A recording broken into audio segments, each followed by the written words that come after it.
Welcome to the Barakat Trust podcast. Hello, and welcome to the podcast of the Barakat Trust.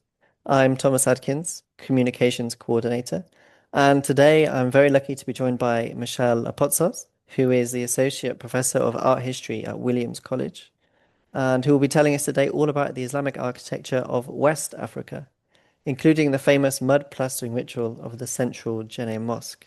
Thanks for joining us, Michelle. I'm happy to be here. And before we dive into the topic, would you mind telling us a little bit about yourself, your work on Islamic art broadly, and maybe your experience as well with Islamic art in West Africa? Certainly. So I guess I guess one interesting thing about how I came to this field was actually not through college courses or anything like that. I was actually a Peace Corps volunteer Mm. in Mali, West Africa from 1999 to 2001. And while I was there, I traveled throughout the country and I went up north into the Djenné area, and I was walking around town with some of my friends, and we kind of entered into this kind of central square, and that was the first time I had seen the Djenné Mosque, and I had never seen anything like it. It was monumental. I was iconic. It seemed to emerge directly from the ground, and I mean, this is going to sound fairly dramatic, but I do credit that experience with really kind of putting me on the path that I am now. And Wow. so, yeah, that really set me to kind of thinking about Islamic architecture in Africa, which is my focus. Hmm. I've done most of my research in this space, and I continue to be fascinated by it.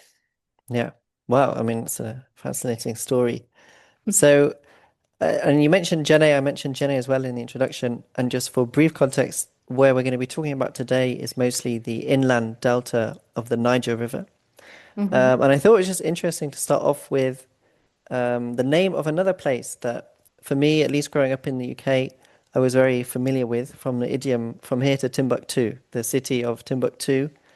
I mean, where I feel like this is a good launch point for us to talk about this conversation, to begin this conversation, talking about Islamic art of West Africa, but also in relation to the theme of the podcast, peripheries, talking Hmm. about places that are maybe underlooked in the discussion about Islamic art.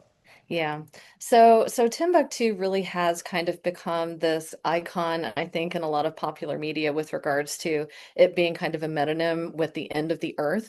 And I actually remember very vividly, I watched a Bugs Bunny cartoon when I was a child. And of Mm, course, Bugs had either Elmer Fudd in a box and was trying to, ship them away, as far away as possible. And I have a distinct memory of the tag on this cartoon box saying Timbuktu. And so Timbuktu, which incidentally is a sister city to Djenné, has really, especially in kind of the Western world, become this kind of byword for the end, or byword for the end of the earth. And it really has managed to kind of subsist over time.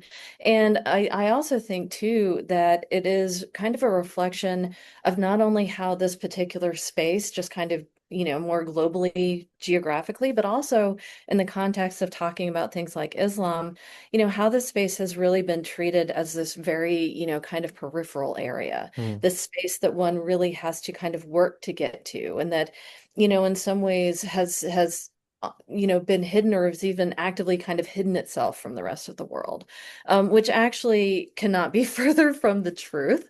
yeah. Um, and yeah, and so I mean to really understand where this came from and really also understand the reality of the situation, which is very much counter to this, we actually probably need to start with kind of the broader region of West Africa, because I think West Africa is also a space that gets lumped into kind of these peripheral conversations, not only globally, but with regards to Islam. Yeah.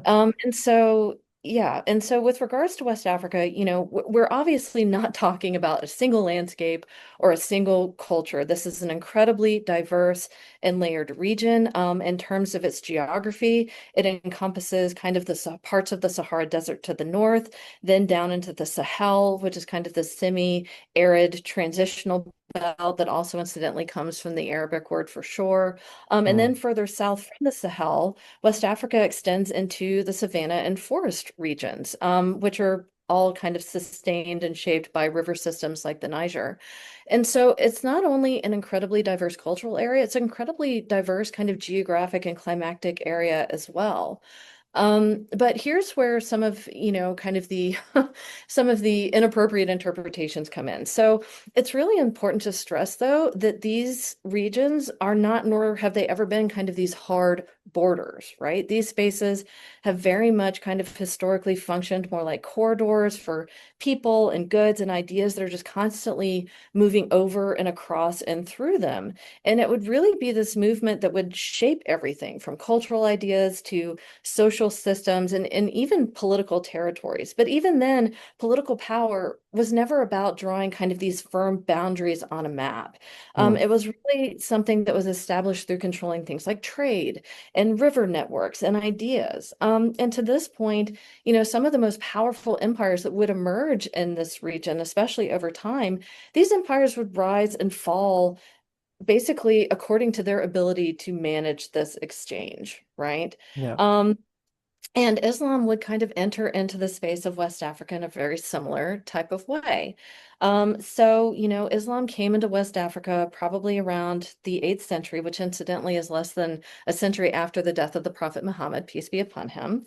And along these lines, when Islam would actually enter in this space, it was not mainly through conquest. It was actually, again, through trade and especially scholarship.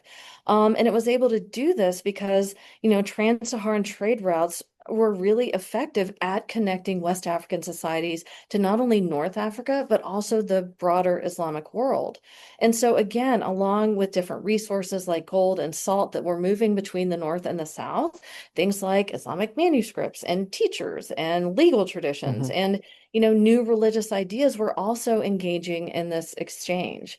But just another thing to note, though, is that when Islam did come into this area, it also didn't come as some kind of finished package, Mm. nor did it drop into a space that was, devoid of intellectual knowledge systems or cultural realities or social and political systems.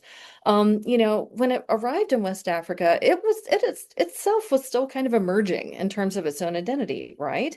And it was a fluid identity that in many ways made it kind of easy to adapt to different kind of spaces and realities. And so when it began to arrive in West African context, it not only took root kind of very intentionally, but it was also able to do so because it was at the same time kind of being interpreted and adapted within different existing social and Mm. spiritual worlds, right? So, And this idea of connectivity and trade reminds me a lot of the ways in which Islam and following it, the material culture and the development of material culture in according to a local idiom also developed in Southeast Asia, which I would mhm. say is also considered far, at least in the way that we've just spoken about. Um, No, it absolutely is. Timbuktu. And so you've just drawn a beautiful portrait of the region. What about if we zoom in slightly on Djenné, the town, which is the focus of our episode today?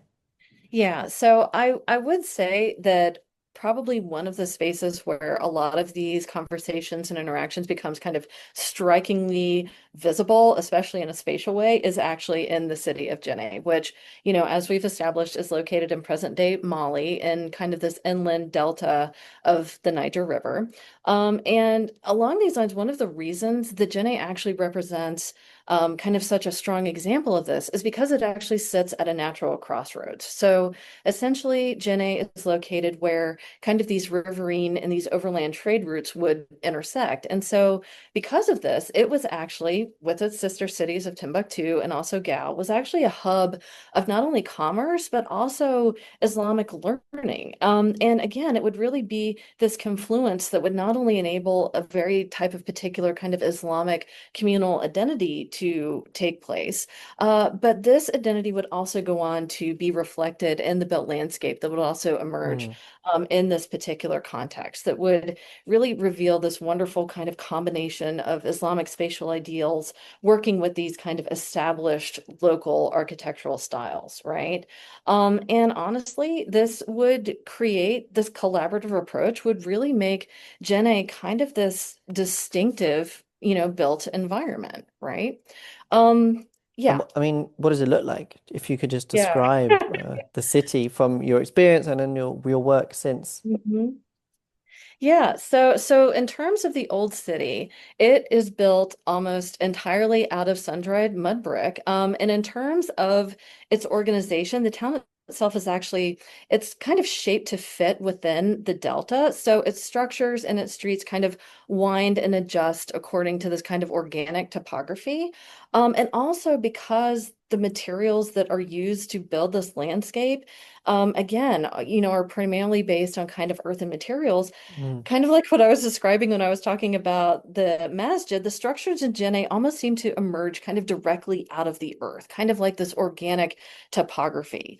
And then, of course, at the center of this community, you have the Great Masjid of Djenné, which is currently actually the largest freestanding earthen building in the world. It actually Really? sits, yeah, yeah, it's over 4 stories high. Wow. And it actually sits on a raised platform above the floodplain to kind of protect its foundation.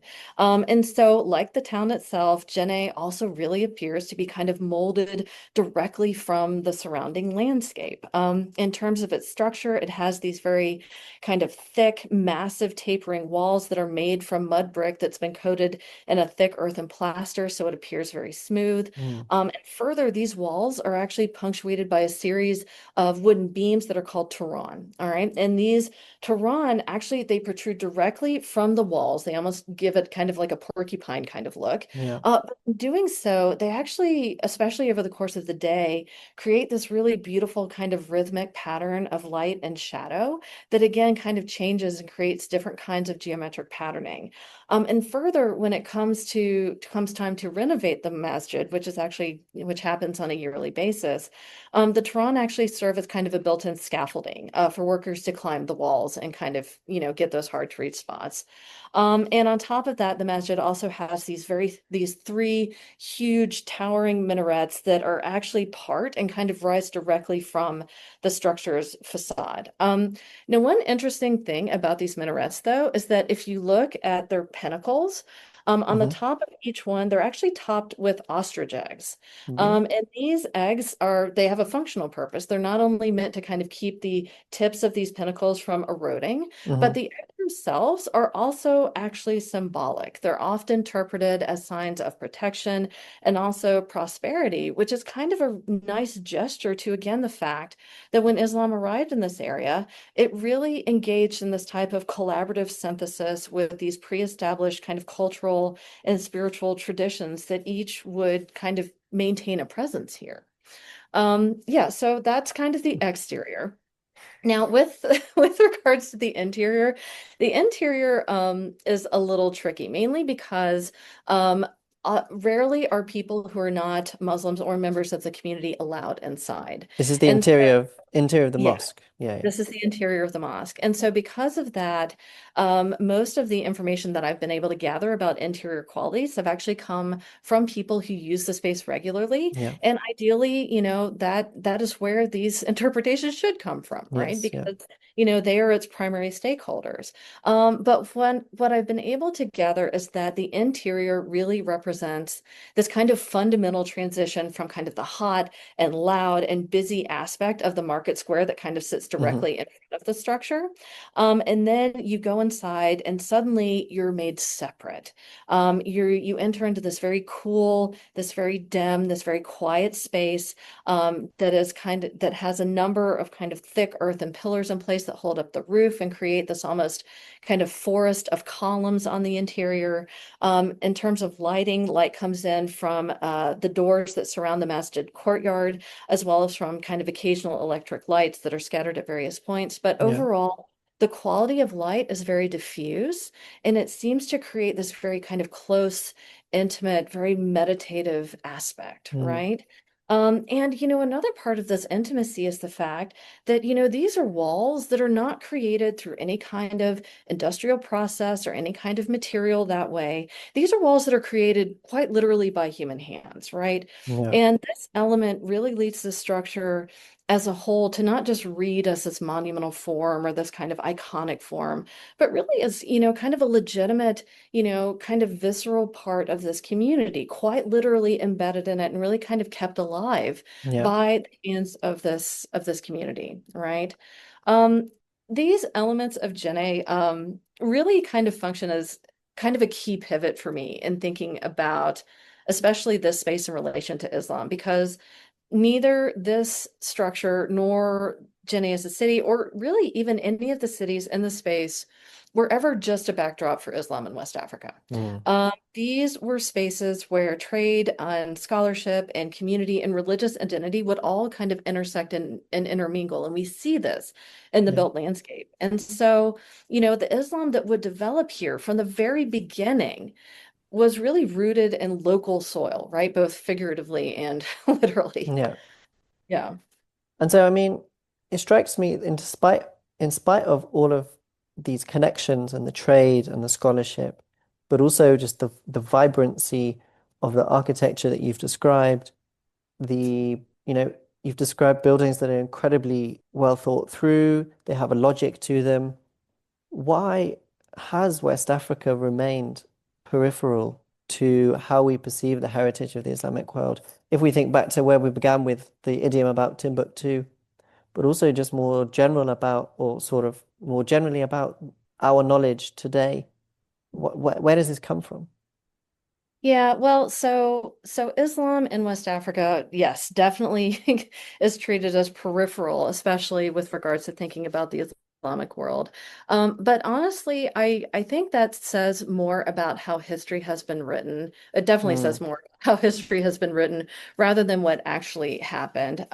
yeah, And so to this point, a lot of the framing of West Africa as a type of space existing kind of outside the Islamic world actually comes pretty directly out of colonial knowledge systems, especially ones that were developed under the French. And to this point, the French at their height would maintain colonies across both North Africa and West Africa. yeah, And in this context, the French would actually quite intentionally create a kind of artificial divide between these two regions, between North Africa and what would subsequently come to be called sub-Saharan Africa. So now the question is, why would they do this? Well, the short answer is actually control. So hmm, essentially, by drawing this sharp line across the Sahara, French colonial authorities would essentially kind of be given license to govern different regions differently. So along these lines, this enabled them to also develop different hierarchies between these spaces. So along these lines, the French would actually begin framing North Africa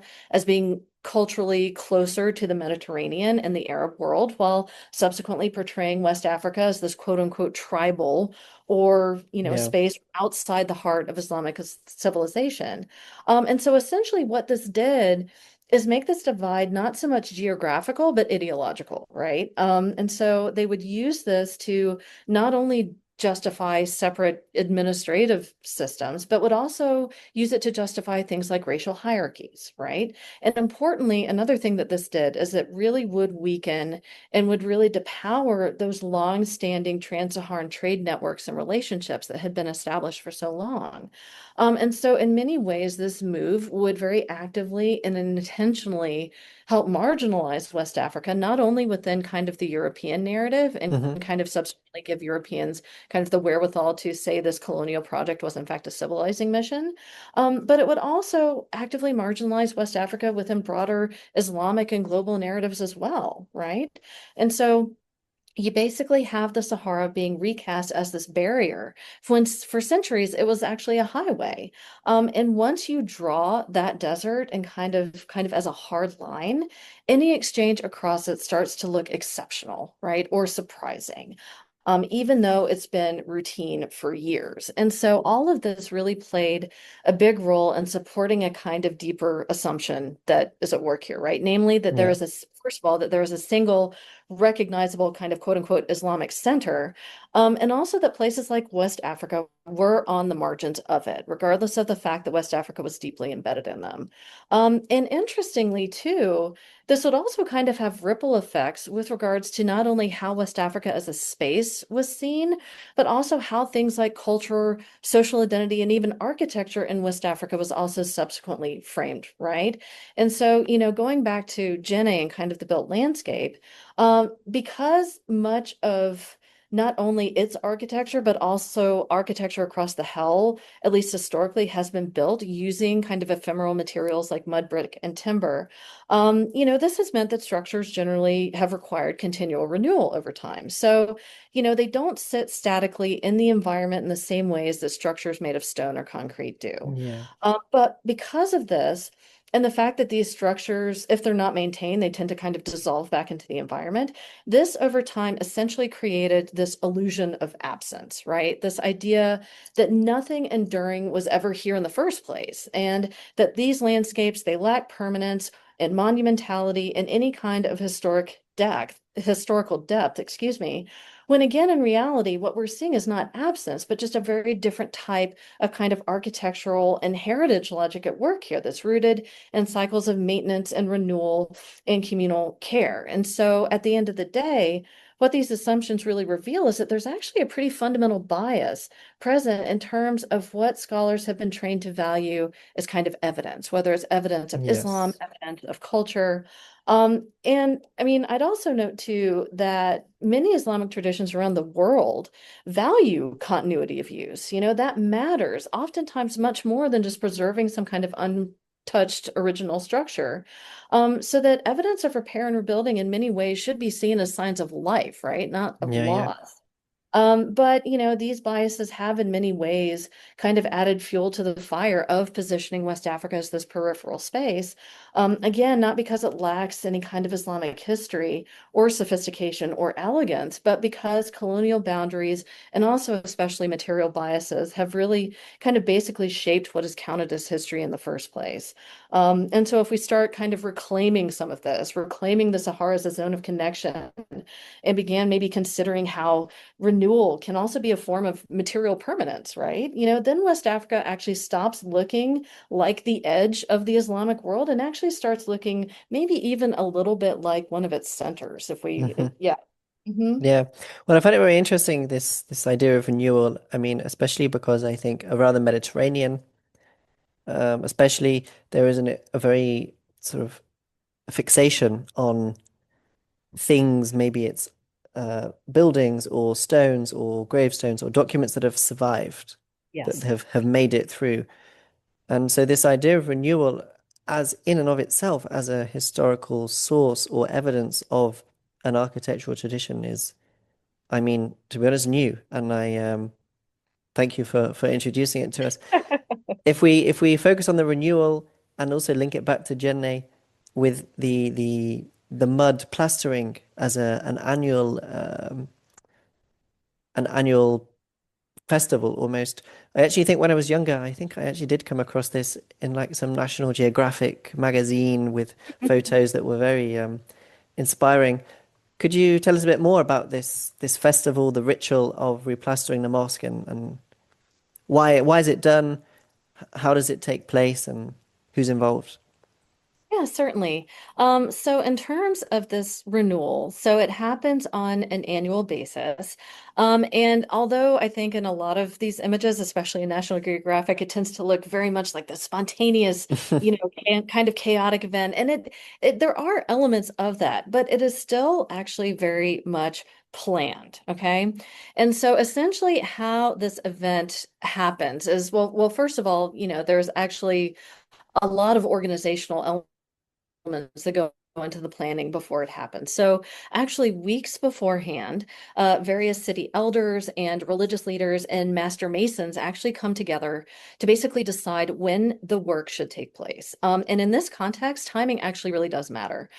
So essentially the replastering has to happen both before the heavy rains begin because erosion actually becomes a real threat, Mm. but it also has to take place after the riverbeds have kind of been revealed through receding floodwaters, so that people can actually gather kind of the good mud for plaster. And so the decision actually draws on a number of elements, also some spiritual ones as well, that really have to align in a way that basically gives the annual replastering process kind of the greatest chance of success. And so once the date is set, essentially the entire city kind of begins preparing. So the mud is gathered from nearby riverbeds and it's basically added to a large pit or a series of pits where it's then mixed with both water, but also a variety of organic materials. So things like manure, Hmm. things like lime, which is often derived actually from fish bones already present in the riverbank soil. And these elements they're not only necessary to get the texture just right, which is really important, but also to give the earthen plaster some important material qualities when it dries. So making it more water resistant or more durable, and thus kind of better able to kind of withstand the very intense seasonal cycles, of the Sahel. So once the appropriate consistency has been achieved, the mud is then kind of left to cure for a few weeks. And during this period, various neighborhood groups who will be participating in the replastering kind of begin to organize themselves. And to this point, each neighborhood in Djenné is actually responsible for replastering different sections of the mosque. And these roles actually often follow kind of these long-standing social structures, Mm. especially in terms of the traditions of the hereditary Mason families who typically oversee kind of the technical aspects of this work. But on the day when the replastering starts, the city basically transforms. So people began gathering kind of early in the morning, and once the process starts, it is kind of an absolute frenzy. So you have kids just racing through the streets, carrying buckets of mud to and fro, while men are on the wall slapping plaster on it as quickly as possible, so that really the entire event turns into something not just celebratory, but actually quite competitive. These neighborhoods are very competitive with each other.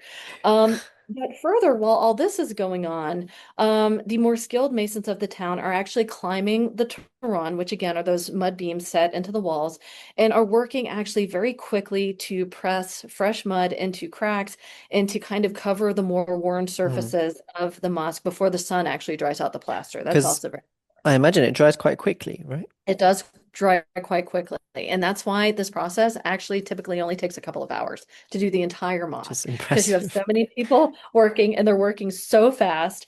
And also, I'd say that while this is going on, there's drumming, there's shouting, there's laughing, there's singing. Women are bringing water and food to keep the workers going so that it all feels so much less like routine maintenance and Hmm. definitely has this kind of festival-like feel.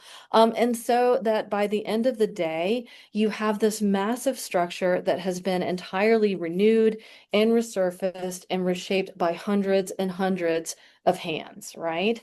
And again, just to kind of circle back to this one point that I keep reemphasizing, you know, this really speaks to the value of this maintenance system and that the building doesn't survive because it's preserved unchanged. It survives because it's continually cared for, right? It's not the product Yeah. of a single architect or a mason or a single moment in time. It's really the result of this type of communal authorship, right? That's layered again, like year after year.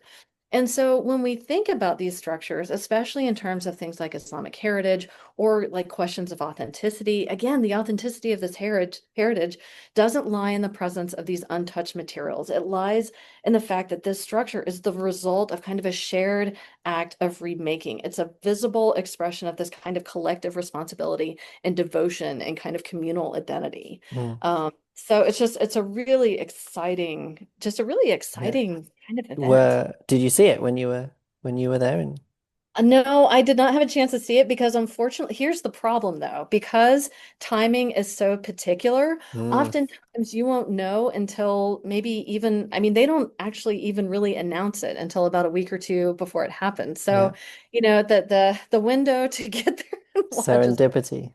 yes, it really is serendipitous. I mean, yeah, I mean, it's an amazing event that you've just described. I'm interested because obviously, when you look at buildings today around the Islamic world in a broader sense of the word, and especially the introduction of concrete. Hmm. and steel as building materials, that this continues um, in what seems to be an old practice, old ritual. And given how successful it seems to be at preserving the mosque, renewing the mosque, where do you think organizations like UNESCO, other organizations that serve to, I quote, preserve the heritage of a certain space? I know that Djenné, for example, was listed or is listed as a UNESCO World Heritage Site. Where does a site like this fit in with, or sorry, where does an organization like this fit in with a site and a community that already does such a good job of renewing its building, preserving its buildings? Yeah. So UNESCO's role in Djenné is an interesting story for a number of reasons. So as you know, Djenné was added to UNESCO's World Heritage List in 1988. And this addition really was a bit of a major turning point. So almost overnight, essentially, Djenné wasn't just a regional landmark anymore. It had basically officially become part of the, quote unquote, cultural heritage of Mm, humanity. yeah. And this designation, as it often does, brought about a lot of international attention. It also brought about some formal protections that really, I think on the surface, most people kind of look at as a win, Mm, right? And it was to a certain extent, but the reality of the situation was and still is, much more complicated, largely because of, again, these kind of differing and occasionally conflicting ideas of what exactly heritage is. And so along these lines, UNESCO recognition, for better or for worse, tends to fix a place within a particular narrative, okay, as part of their hmm kind of definition. And in Jenny's case, there was and still is kind of this ongoing debate about what exactly is being preserved, right?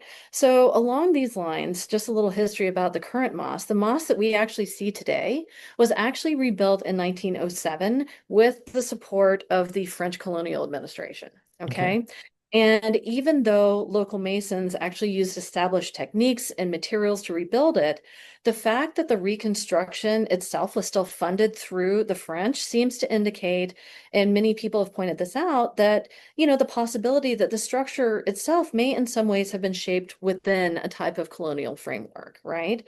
And so when UNESCO describes the Djenné Mosque as kind of this quote unquote authentic example of Islamic architecture in sub-Saharan Africa, which is another kind of problematic Mm. term, it raises some very tricky questions. So along these lines, authentic, but to what moment? Are we being authentic to a colonial context, a pre-colonial tradition, a contemporary community? I Um, mean, the word yeah, authentic it's might yeah, have to be one of my least favorite words. oh, I hate it. I hate it. It always needs to be put in quotation marks, always Yes. and Yeah, forever, yeah. because it can never be neutral. Um, Exactly. Yeah, and these questions, importantly too, like these weren't just theoretical questions or rhetorical questions. These questions would actually go on to kind of shape daily life in Djenné. And this is because when the old city actually became this protected heritage site, this essentially meant that certain building restrictions were actually imposed on this area, which actually really limited residents' abilities to kind of control the fate of their own homes. Mm, So simple things like expanding a home or reinforcing walls with cement or even installing modern infrastructures, including modern sewage systems. hmm These were changes that were often restricted in the name of preservation. And interestingly, oftentimes people would only actually learn about these restrictions when they tried to make what were by and large these practical updates to their homes. And so while again, heritage status does offer protection, it can actually also kind of constrain people's ability to generate a living space that's appropriate to their particular kind of condition of being, right? And this also gets to another aspect, and this is the fact that, quite frankly, and I think this is a widely agreed upon point, heritage is never neutral, right? hmm So, when a site becomes globally significant, authority can often actually shift away from local communities and towards international institutions. And this obviously creates tension. And, it subsequently raises the question, as it did in Jenne's case, with regards to who is Jenne actually being preserved for? Is it for the Yeah, people yeah. who live there? Is it for more of a kind of a global gaze? And all this, especially with regards to Djenné at the end of the day, is actually pretty darn ironic because, as we've talked about, this is a structure that, survives precisely because it changes. Yeah. Its annual replastering ritual basically assumes erosion and repair and renewal as part of the structure's life cycle. And, it's a building that lives precisely because it's continuously remade. But when you have these preservation models that are built around this idea of stability and material permanence, which many international models are, this gets tricky again, because in Jenny's case, change isn't loss, right? Change is actually continuity. And I'd also note too that, this is not just a problem for Jenny. There are also a number of additional historic Islamic spaces across West Africa that are also built with earth and thus rely on kind of this ongoing care, but are also, again, experiencing these similar types of pressures in relation to kind of heritage with a capital H, not only in terms of, limited funding and political instability, but also things like climate change. Hmm. And this has resulted in a number of these structures actually recently being covered with a layer of cement, right? Oh Which, dear. yeah, which not only, again, kind of erases this maintenance tradition, but also, unfortunately, tends to trap moisture inside mud as well. And so the interior of the structure it starts to decay. Disintegrate, yeah. Yeah. And so in terms of kind of the original UNESCO question, so yes, the UNESCO listing did kind of help the masjid by kind of giving it this important type of global heritage capital, and this has supported, funding for preservation. But, this designation has also really exposed kind of the limits of preservation, right? Especially in Hmm. terms of it being able to accommodate living, adaptive, traditions. And so, in the context of not only Gen but also similar types of structures, we really need to start asking what safeguarding heritage really means, right? Is it Hmm. preservation, fixing a building in one moment, or is it about the, sustaining the practices that keep it alive? And the good news is I do think there are a number of recent conversations, especially with regards to not only protecting kind of the tangible aspects of heritage, but also the intangible aspects that I think are actually moving these conversations in kind of a better, more productive direction. Yeah.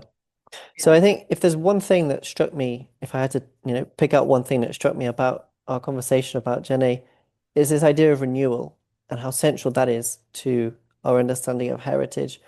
That I think if we are to think and talk about heritage in the Islamic world more broadly, is something that would be a useful, I don't know, not a useful export, but an idea to take further abroad.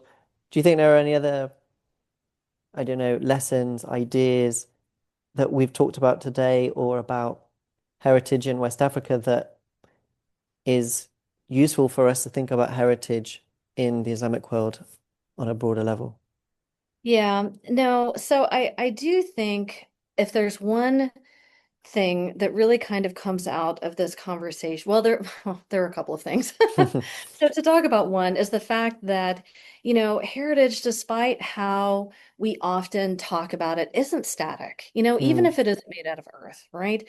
It's easy to imagine heritage, and I think we often do, as something that's frozen in time, something that yeah. preserve behind glass, that, is so curated and structured that it essentially is kind of almost calcified into this type of heritage fossil.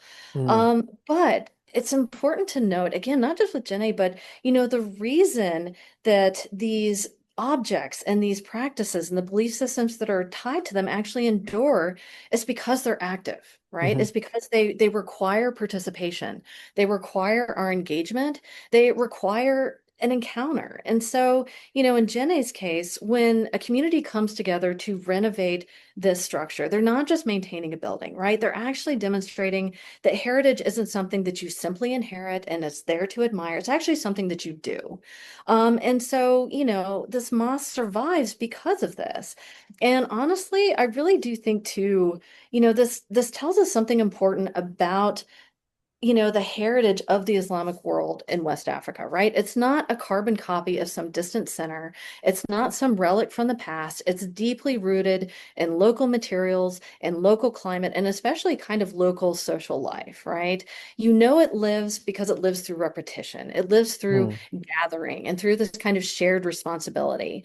And honestly, I kind of think this element actually transforms the annual renewal into kind of a pretty powerful metaphor, right? mm, Like indeed. continuity doesn't just come from resisting change, it comes from engaging with it.